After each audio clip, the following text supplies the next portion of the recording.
Hello everybody and welcome back to Reading with Mr. White. We are still reading the Nowhere Emporium by Mackenzie. Last time we read chapter 3, so before we start chapter 4, let's have a quick recap. Ding! Okay, 3, 2, 1, go. Okay, we read chapter 3 last time. Daniel Holmes was chased out of the children's home by Spud Harper and his gang. He was running through the streets of Glasgow.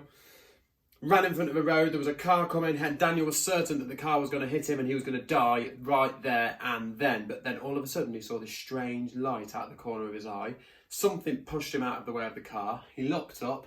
There was a strange man in a suit staring down at him, and then everything faded to blackness, and that was the end. 15 seconds? Not bad. Let's go.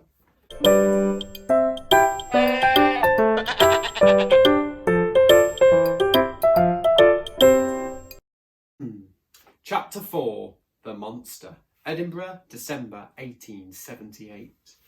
The knock on the door of Castleford Home for Lost Boys came at precisely 5 minutes to midnight. At first, the call went unanswered. The man at the door waited patiently, flicking gathering crystals of falling snow from his shoulders.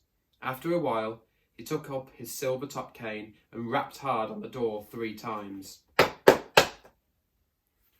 A minute or so passed before flustered footsteps could be heard from within, and the sound of jangling keys and heavy locks. The door swung open.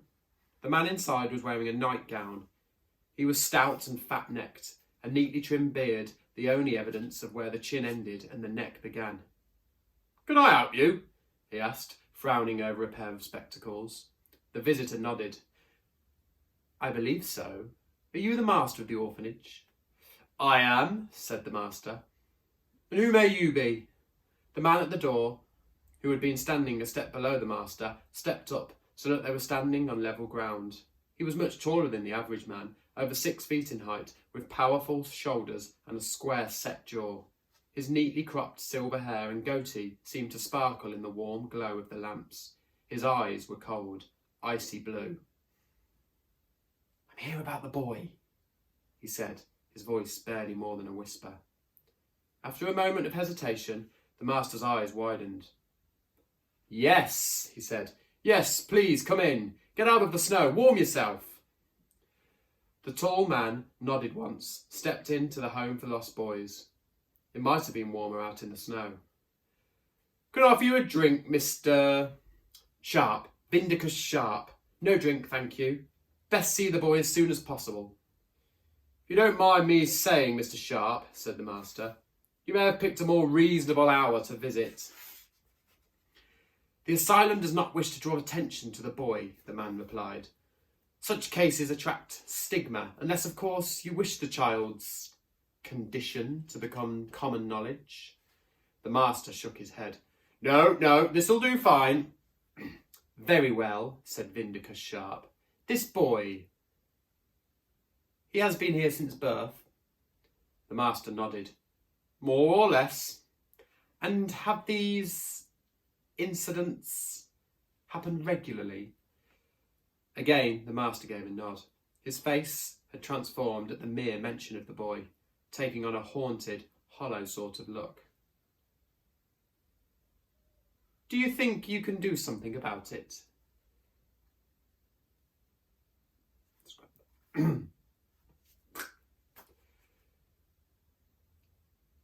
"Do you think you can do something about it?" he asked, clasping his hands. Sharp raised an eyebrow.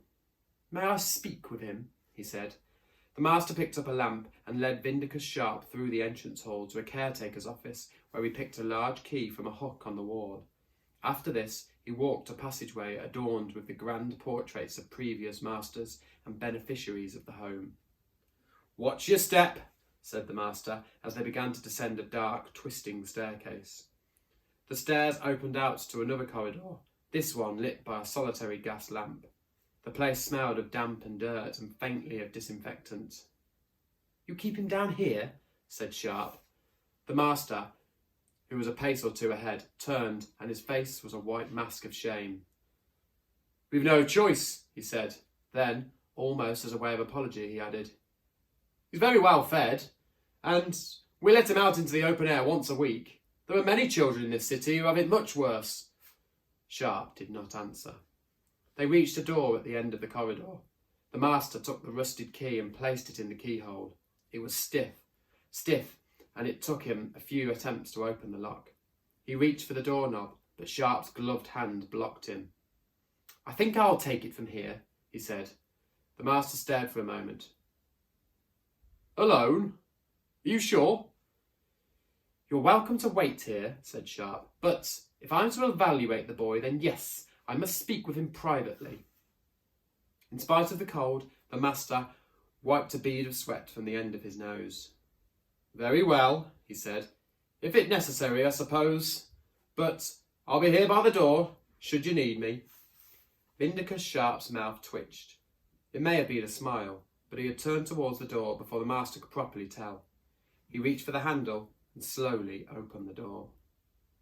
The room beyond was small and square. The only items of furniture were a small bed from cast iron and a simple wooden bookcase packed with volumes of various sizes and thicknesses. At the foot of the bed sat a boy.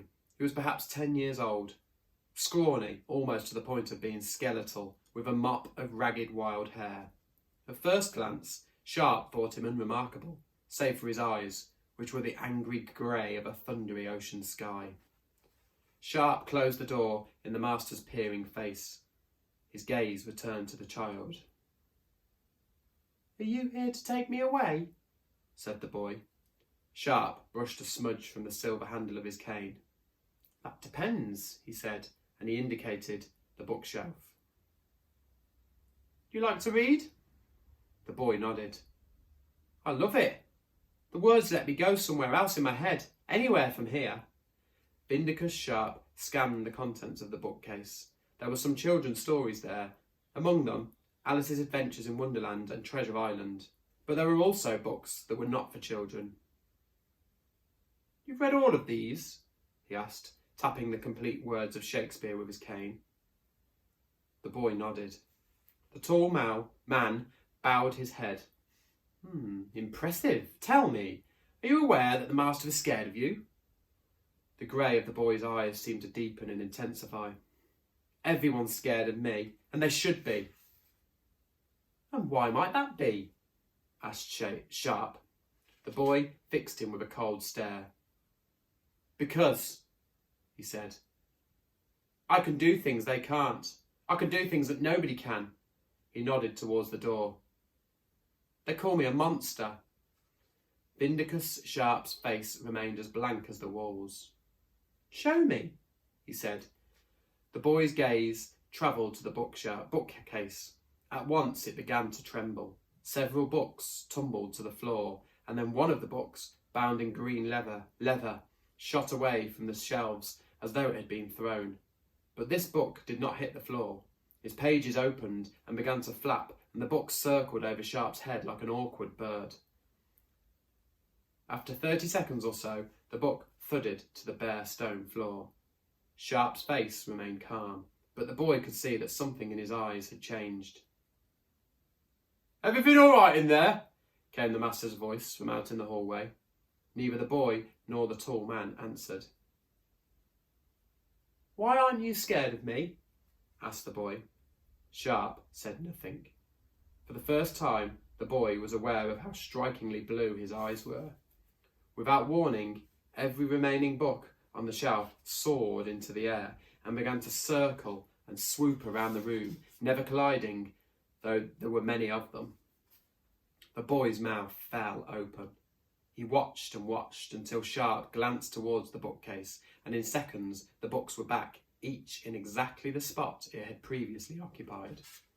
Vindicus Sharp flattened out a crease on one of his leather gloves. His blue eyes met the grey eyes of the boy.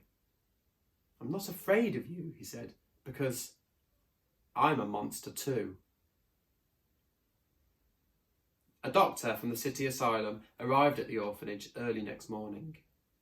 He had been called upon to evaluate one of the boys, a child who had been involved in an unexplained and occasionally violent incident.